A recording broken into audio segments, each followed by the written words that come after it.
And at the end of the day, whenever we do sell, will I own 100%? Absolutely not.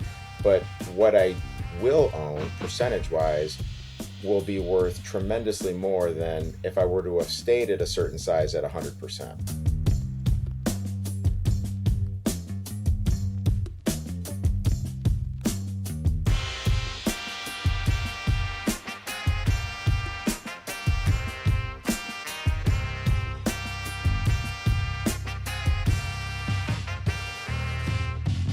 Okay, Alex, so I feel like I had another debate on a Facebook forum, like I feel like I normally do. Yeah, And I feel like then, I don't know, you just sent me a podcast today about making sure not to let that stuff bother me too much, right? Oh, I feel yeah. like that was geared towards me a Yeah, little bit. I listened to something. I'm like, Eric needs to hear this. Yeah, it was about like changing your life and not letting like those distractions bother you, but for some reason it bothered me again. But anyways, it was in relation to what to do with dentists that work for you, like associates or your team members, whatever, and do you give them stock or equity, whatever, any type of like ownership in your practice? Okay. And I know you and I kind of disagreed about this when we first started, and then obviously we're married, so you won out on that one. Yep. But and I think at least for us and our decision, it was probably the right one looking back.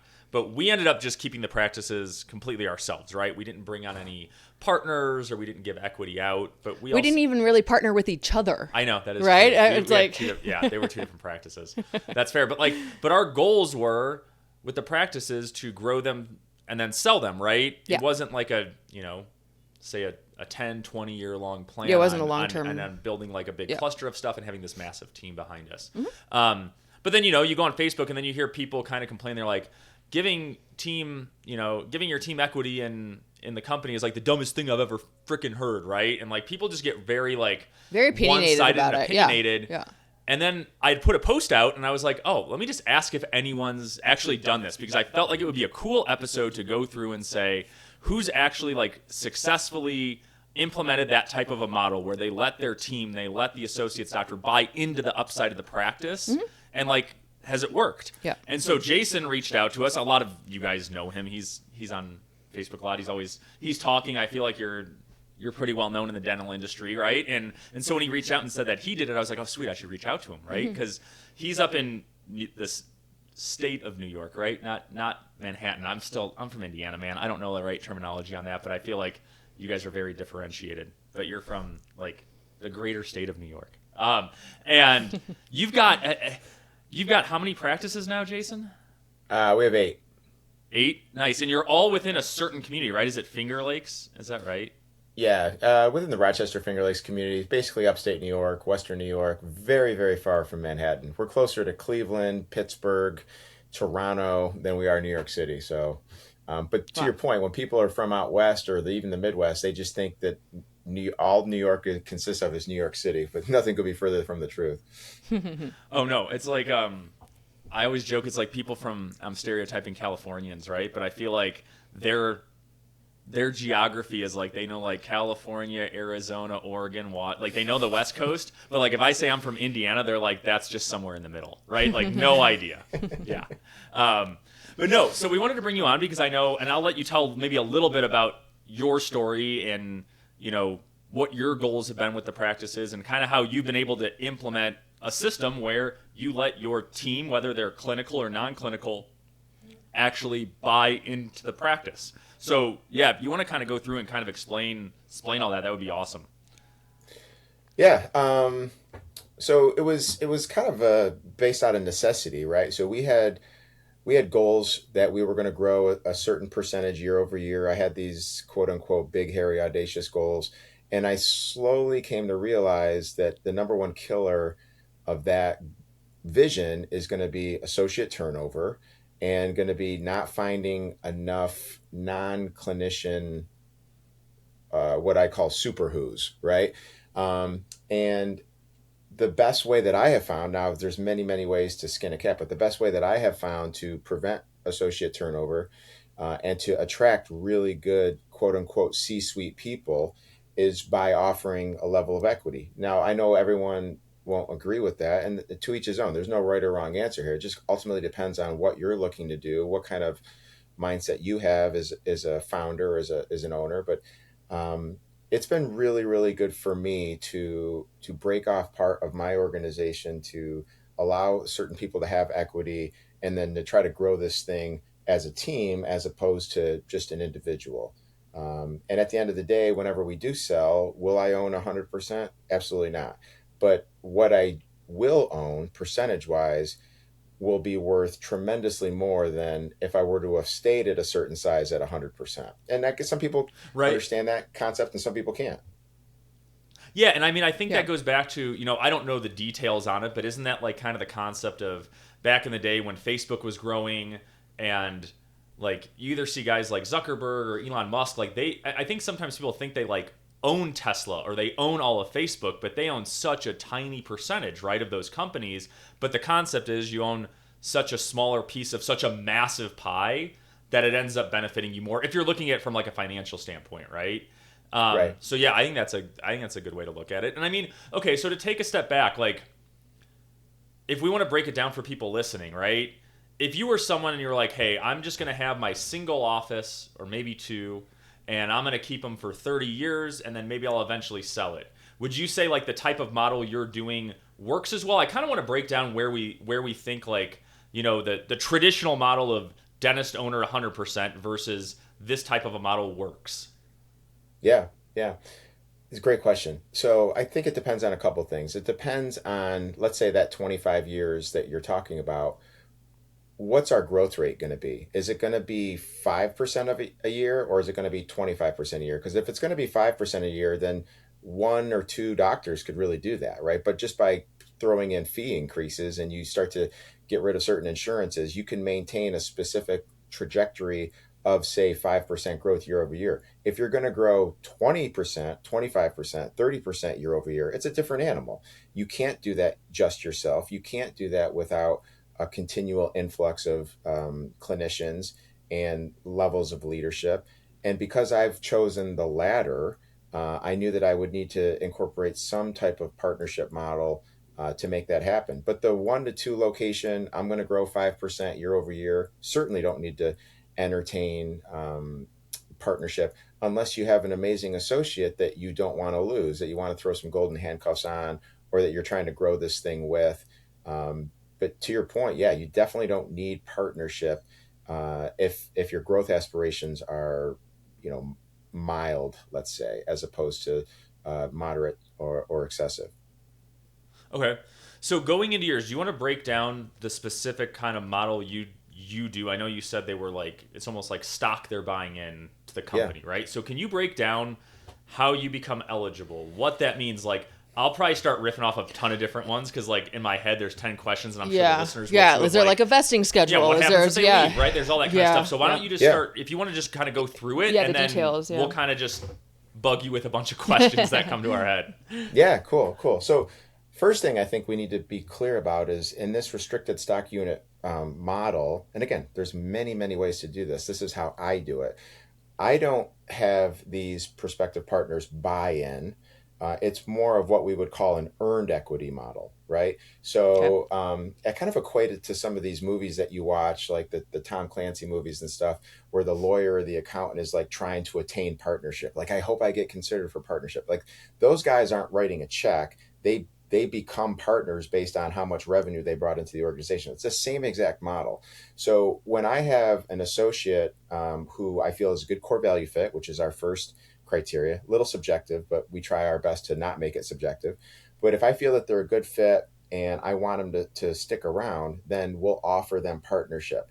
And what we basically do is say, here is your adjusted production hurdle. Just to make the math simple, we could say it's going to be 800,000 for the year.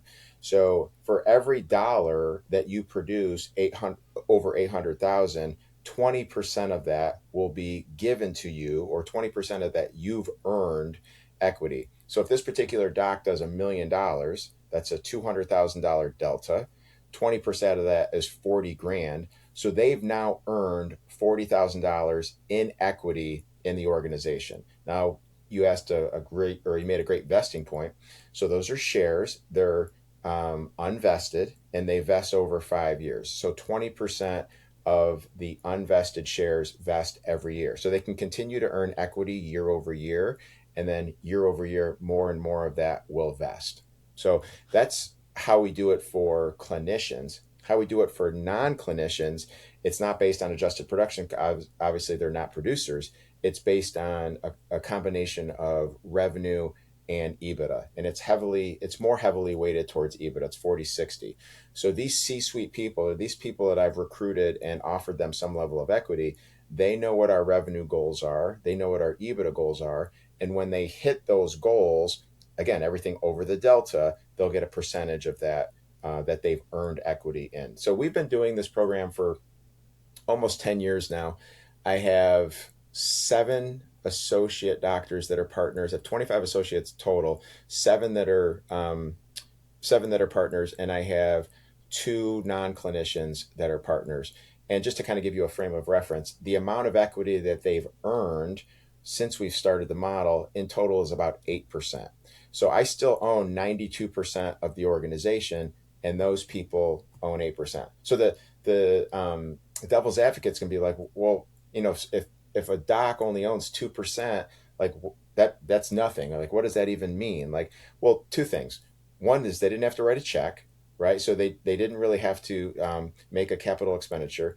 2, I don't really give them any responsibilities outside of just be a good dude, right? Just be a good example. When you walk down the hall, smile, do good dentistry. Like, that's all I need you to do. I don't need you to be the clinical director. I don't need you to do all these one-on-ones. I have people in place that are doing that. So these younger doctors, they love that they're a partner, but they also love that come 4 o'clock, they're not thinking about work, right? They're going home and dealing with their personal things. And I'm thinking about work after 4 o'clock.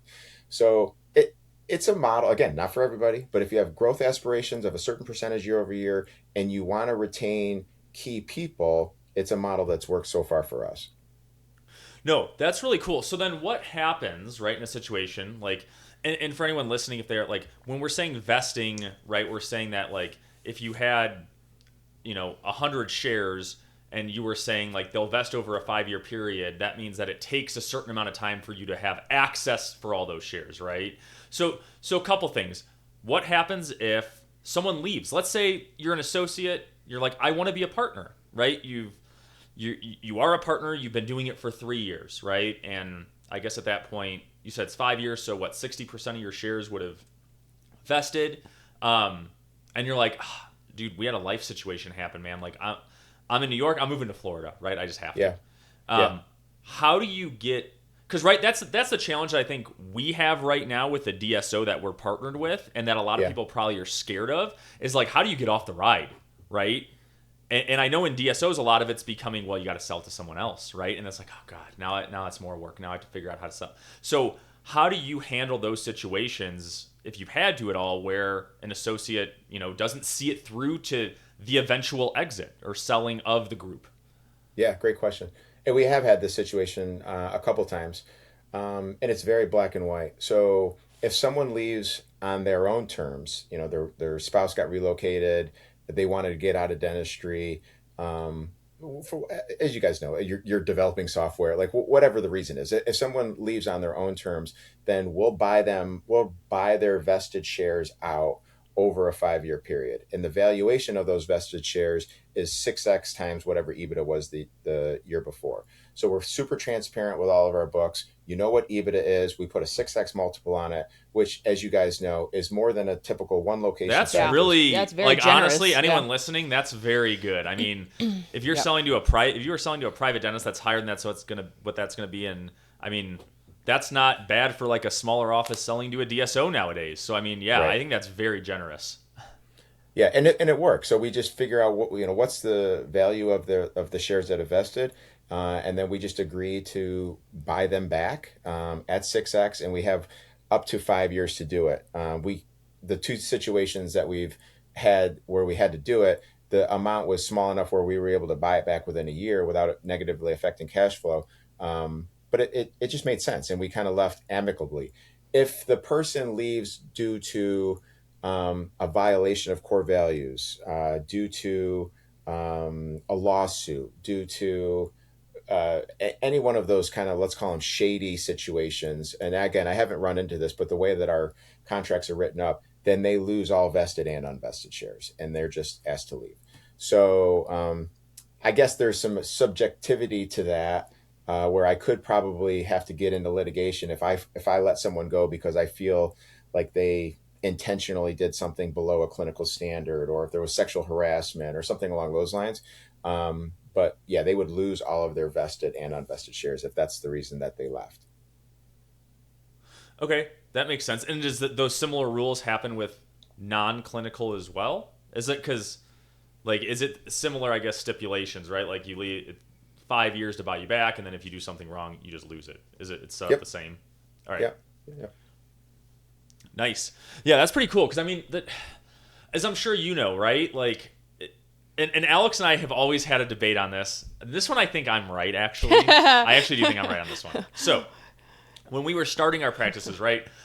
We knew Jason from, like we had circle of friends who were in like breakaway classes, right? At the same time as like, Jason was starting up his stuff, and then we were like a few years behind all of them. And so like just being in similar circles, we had kind of known each other. And the one challenge I always had, because we had initially came out and we're like, we're going to do a cluster of offices, right? Like that was like the thing, I think, when you graduated like 2013 like we did. It was like, be the entrepreneurial dentist. Like that was like the I feel like the hot thing to do. Yeah. And so we were like, okay, we'll move to Denver and we'll start a cluster of offices, right?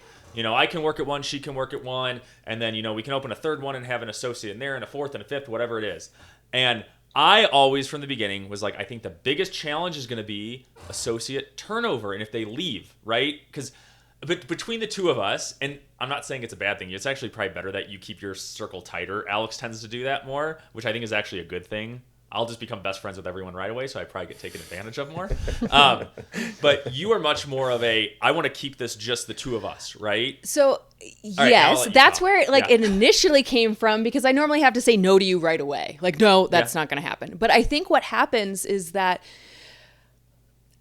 us as dentists, we get scared of losing people, right? We're like, I don't want to have to train this person again. Let's just throw them some equity without actually thinking it through and going, okay, what is my long-term goal? What do I want this whole thing to be? And I think it's just like, let's just give them a percentage, and then they'll have to stay and they'll have to love me, and then everything will be okay. And I think that's where a lot of people go, well, that's so stupid. And it's like, well, yeah, it is. That's the part that's stupid, that you don't actually think about the big game plan of this whole thing. So that's where I'm coming from, where I'm like, no, I don't want to share anything. No, because I think like between the two of us, I'm probably more of the impulsive one, right? So I'm the one that'll like, something will happen and I'll react fast, right? Whereas something will happen to Alex and she'll think through it more, right? And like go through scenarios. And so probably what happened is there was some associate we had or something, and I like saw them look at me a weird way, or like I saw them like drive by a different office and like slow down a little bit, and I was like, oh shit, we're gonna lose it, we gotta give them equity, right? And so I think that's where my brain tends to go to, is like that.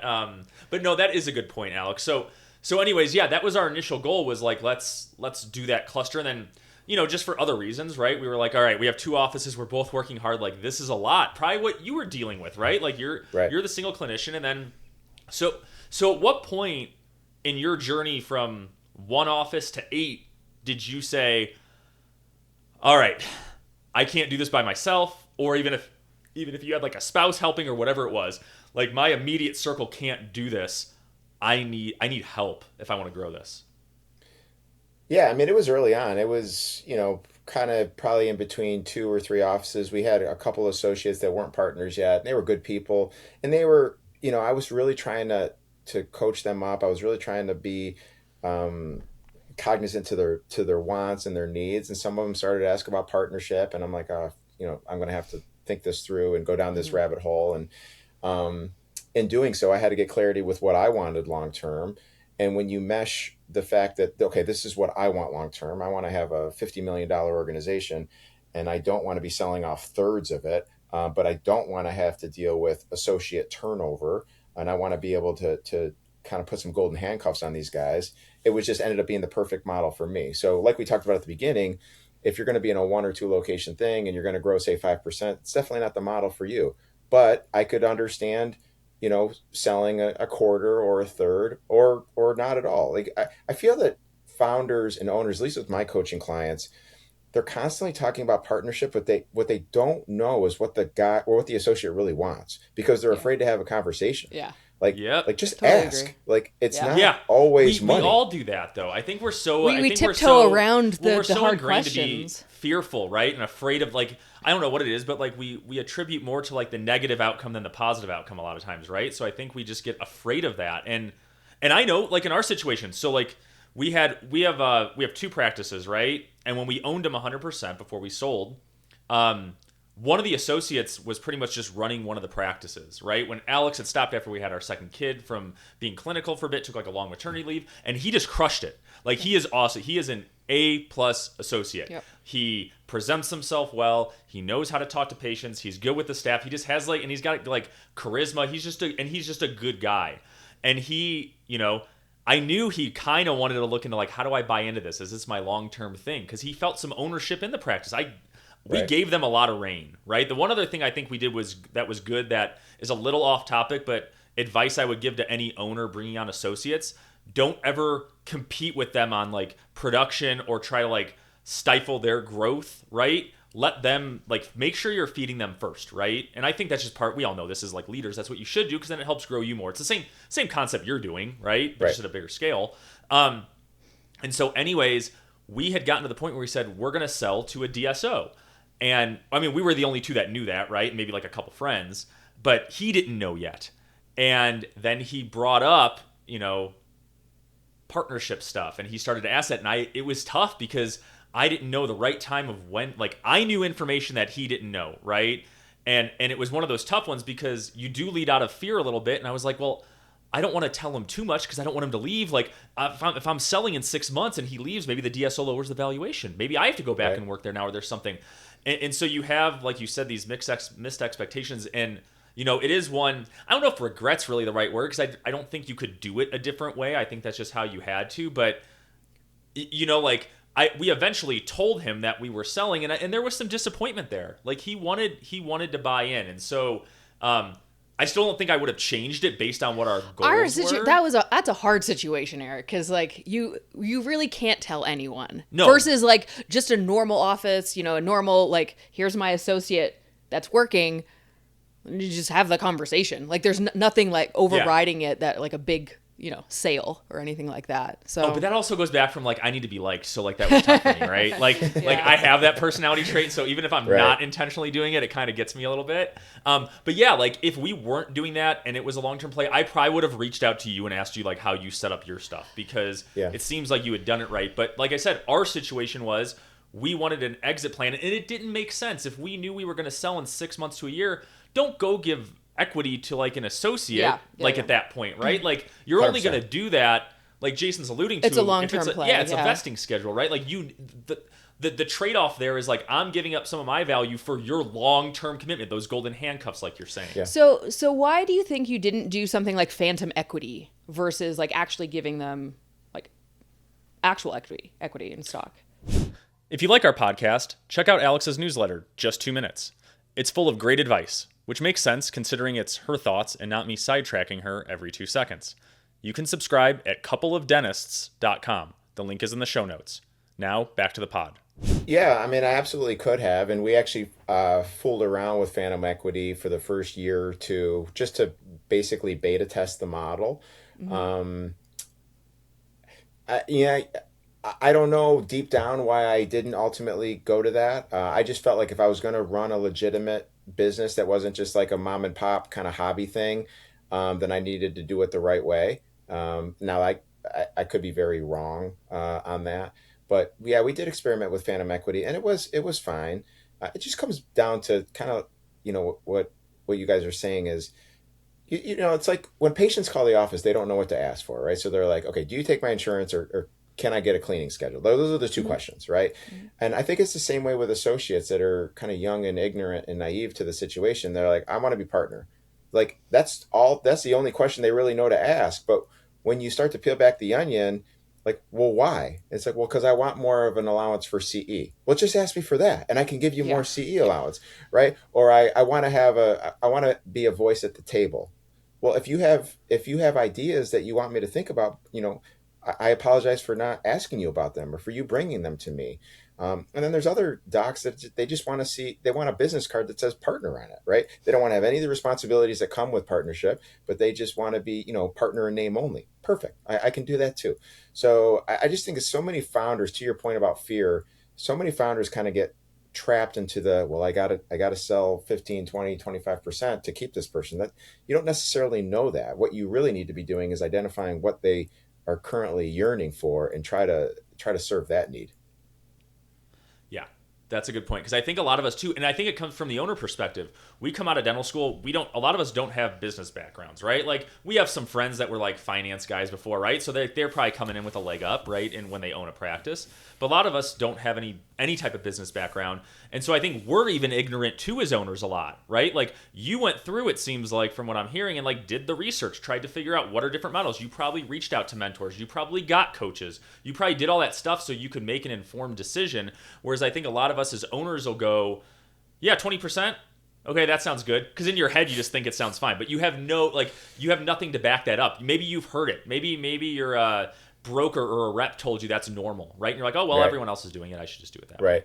right? Yeah. And so I think it comes from both ends. I think you have two sides that are both ignorant to how Yeah. business works, and they're trying to talk together. And Yeah, it's just, yeah, yeah. It's And they just like the make blind bad leading the blind, bad right? decisions, And yeah. it's and that's what ends up happening, and that's why I think a lot of partnerships fail. And to your point, the one thing that I think you're doing right, in my opinion, having us owned practices, had associates, sold to a DSO, seeing some of like the positives and the challenges in the DSO space, is you set expectations and you're finding partners that maybe their upside isn't as high because, like you said, they're not buying a quarter or a third of whatever, but you also aren't giving them a lot of responsibility outside of just being a good clinician. I think that's the sweet spot that we'll find out, right? You'll find out whenever you move on to your Yeah. next or sell, you'll find Yeah. out if that was the right thing. But I think that's kind of the sweet spot is what you're finding because DSOs are struggling with finding long-term partners, right? Like we have some offices near us that are more like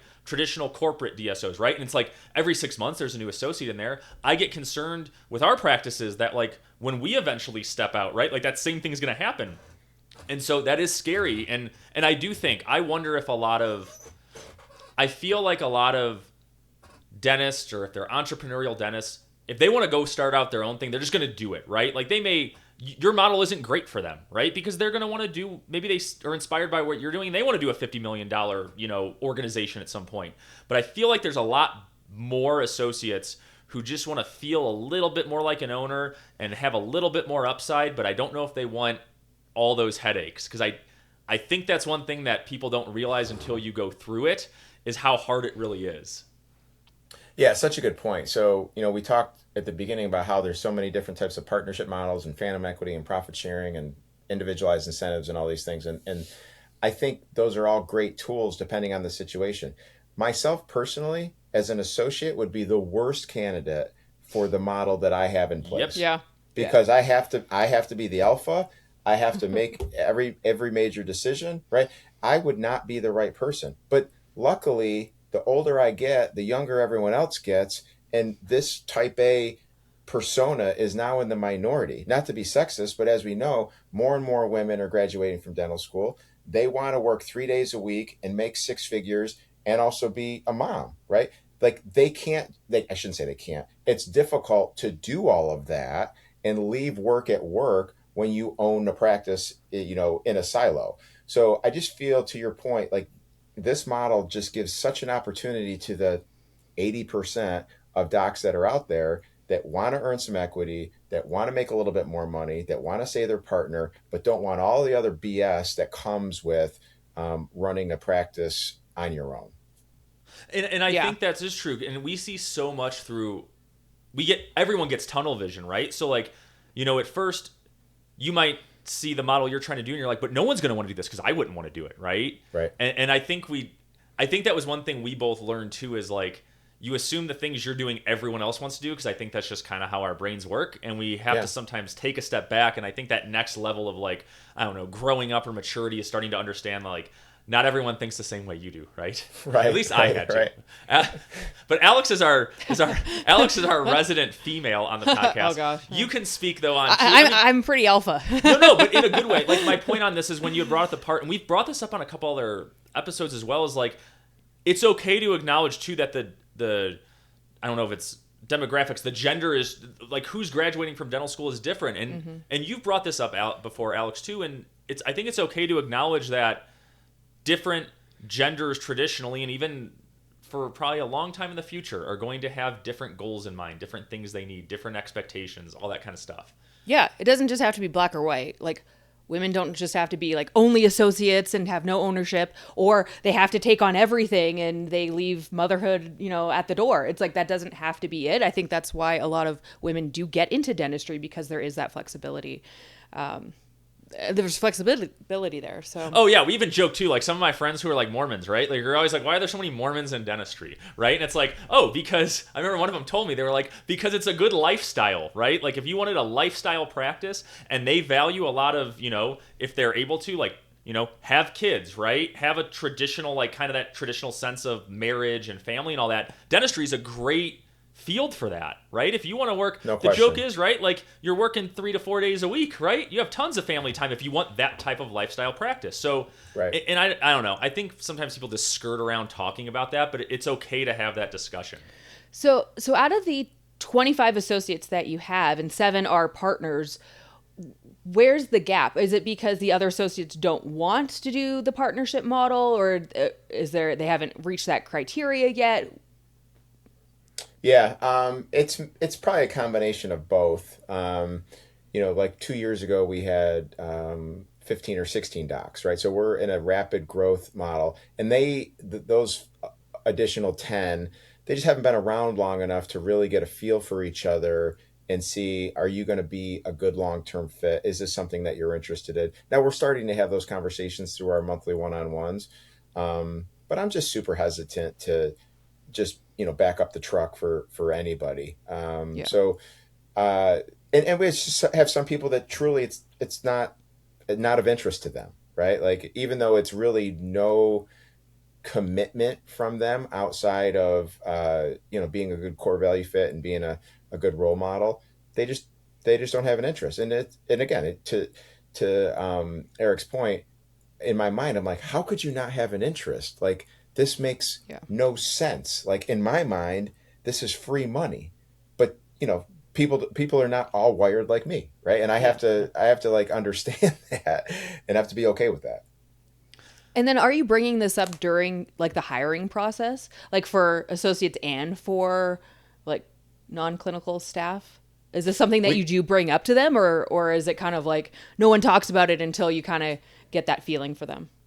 Yeah, great question. So it's routinely brought up with the doctors because it's something that everybody wants to talk about. And I want to be the first person to bring it up, right? I don't want to be like sitting on my hands being like, I hope they don't bring up partnership. I hope they don't bring up partnership, and then not be qualified to answer the question. So we have a simple FAQ document. How our recruitment process goes is I set up a Zoom call with them. It's 10 minutes.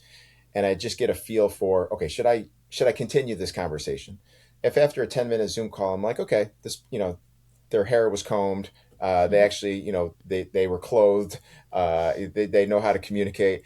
I'll send the bar is so low. The bar is the bar is super I'm looking low. at myself now. I was like, man, if I was on a Zoom call with Jason right now, that call wouldn't last 10 minutes. That would be like 60 seconds. And he'd be like, oh, sorry, it's done.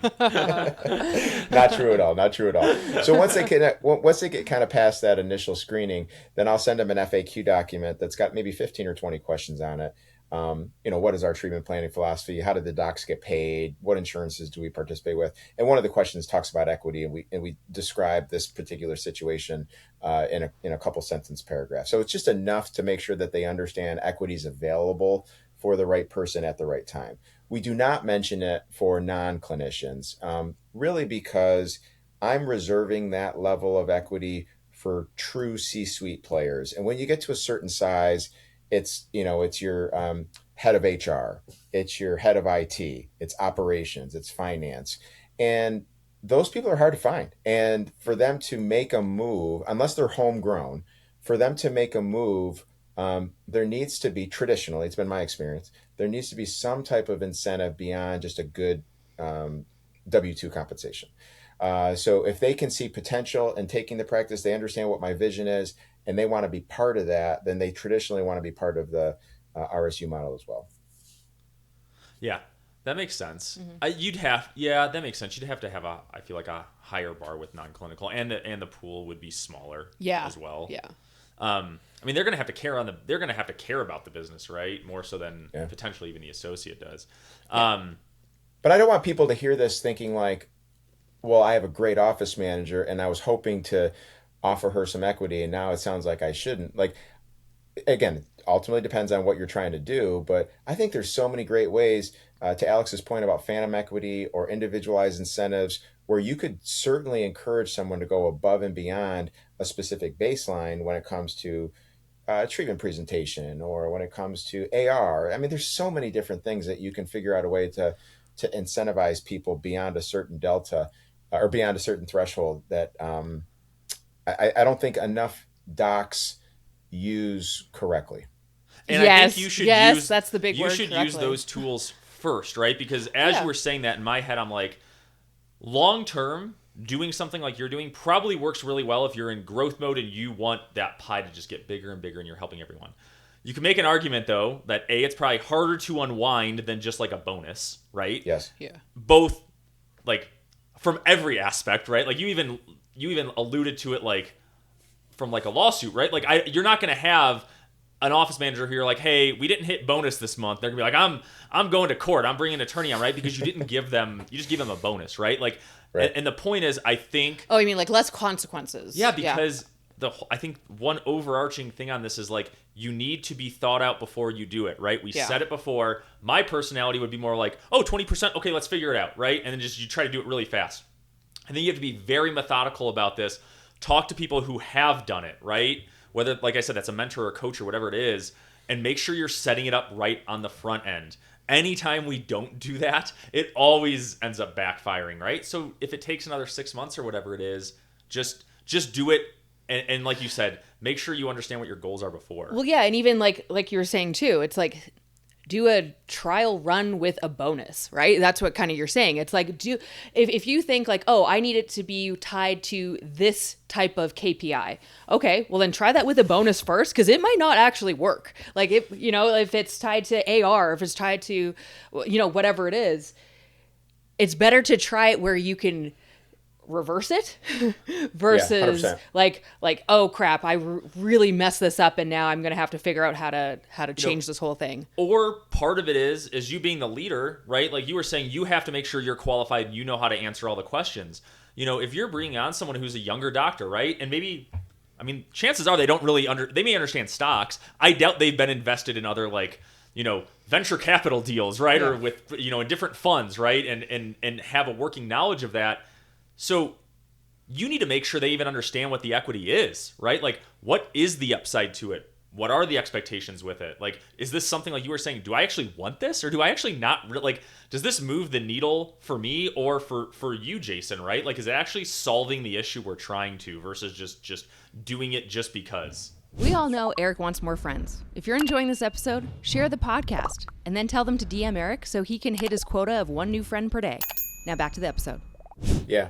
That's a great point. And through some basic modeling, you can give them that information. You can say like, if you routinely do $100,000 over your production hurdle for the next 5 years, and we maintain an EBITDA percentage of 20%, so our organizational value will be worth this, like your equity will be worth this. Like, is that attractive to you? And more often than not, hell yeah, it's attractive to me, especially because all I had to do was produce dentistry and just be a good fit for the practice. So if you can lay it out in that way of this is what the return on the investment is going to be in 3 years, in 5 years, in 10 years, then it really creates some stickiness for the docs and for the non-clinicians.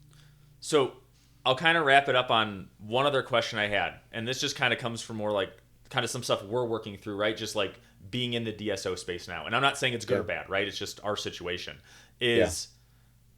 have you had associates ever say, okay, this is an awesome deal, but I don't want to be holding this for 20 or 30 years. Like, how do you handle the What's the exit? yeah, and you don't have to share what yours is, right? Like that's very personal for a lot of people, and I'm not asking you to do that. But how do you manage those expectations? Because that is a question I would think I would ask. I'd say, okay, well maybe I've got a 10-year time horizon, but I don't know what Jason's is, right? Like, how do you answer those questions to people when they have those type of questions? Yeah, super good question. And I feel like, again, in my own head, I feel like it's a very simple answer. It's similar to what we talked about when the doctor is going to leave. So, my play is generational. Like, I don't have any aspirations to sell. Now, will I sell? I doubt it. I really do. But who the hell knows? And I can't expect associates to read my mind, right? So if I have an associate that has 10 more years until they retire, but I'm not ready to sell, then we just look at their vested shares and I write them a check for 6x over 5 years, right? So I'm just buying back whatever they've earned. And we've agreed upon a valuation of 6x times the previous year's EBITDA. So it's kind of foolproof. And I'm sure there's going to be No, loopholes and stuff, but Yeah. that's I how we're like doing That's that. it. thought out. Yeah. And so, are they on the same playing field as you? Like, is everyone in the same like holding company, or are there different like classes of shares, right? So, like, if you say sold, like, we're kind of seeing sometimes that it seems like this probably happens in private equity is like they're going to eat first, right? They're always going to get Yeah. their money first before other people. Do you Yeah. have your setup in a similar situation where it's tiered, or is it kind of everyone's in the same pool of shares? Yeah, I think I'm answering your question correctly when I say first and foremost, the shares are at the organizational level. They're not at the clinical level, right? So Yep. Yep. You're in we're all holdco. kind of Yeah. at I'm sorry? You're like an all-in holding company, right? If you were to say in Yes, the yes. DSO, you guys are in Yeah. holdco. Yeah. But the other part of your question is the shares are worth the same amount. Like my shares are worth the same amount as my associate shares, but they are different classifications, and that really just comes down to voting rights, right? So as long as I maintain A shares, for lack of a better term, and they only have B shares, then any major decision is only going to be made by B. Now, I'll Yeah. obviously to be a leader that I want to be, I'm going to take their input and their feedback and stuff like that. But there's no boardroom that says, well, you need to count our vote because we own 3%. No, that doesn't Yeah. happen. Yeah. The other thing and again, and I've done a lot of one-on-one coaching where people have gotten into this. The way that our distributions are set up is if I take a distribution, then everyone gets a distribution based on the percentage of ownership that they have. If I choose not to take a distribution, then nobody gets a distribution. And I see this all the time with clients where there's a bunch of money left at the end of the month or the end of the quarter, and the founder doc wants to pay down debt or wants to pay cash for a CBCT. And the minority partner is like, I want a distribution. So there's got to be clarity Yeah. on how do we handle free cash flow at the end of the day, because you could be super risk averse, super risk tolerant, and choose to handle that money differently. So I just love the idea that nobody gets anything unless I choose to take something, and then it just disseminates down through all the partners. I like it. You should Yeah. share this model with like DSOs because it does work well, right? Because like to your last point, that can be with some partners a point of conflict is they either have a lot of debt layered onto the practice, right, or you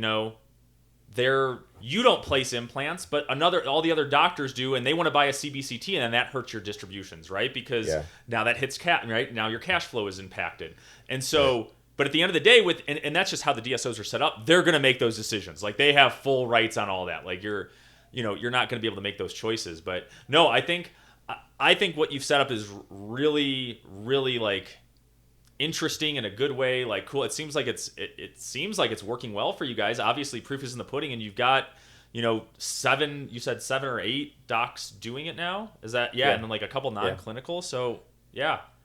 So Yeah, we I think that's we awesome. made some mistakes along the way. Like I'll tell you, Yeah. I'll let you in on one mistake where, again, I don't want to paint this picture like, oh my gosh, we have it so buttoned up, it's perfect, right? So, like I said, the example I gave you was, okay, we're going to set a hurdle, let's say 800,000, and 20% over that is what they get.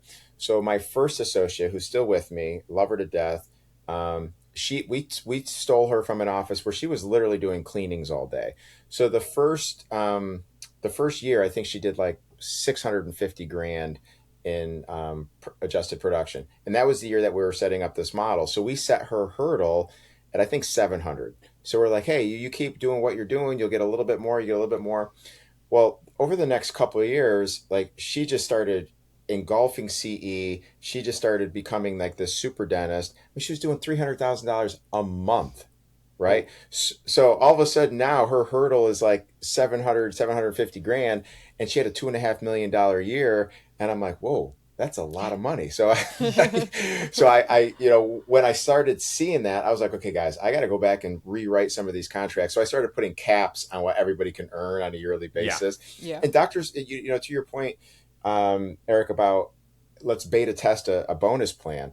I've seen these docs think they've got the best bonus plan. Hey, my office manager, we're going to do $200,000 is the goal, and everything above that, I'll give you 10%, because they only expect to do 210 or 220 or 225. And then they have like a $400,000 month, and they're writing a check for like 40 grand. And I'm like, okay, that was probably a mistake. Like we probably need to go back and rewrite the cookbook on that one.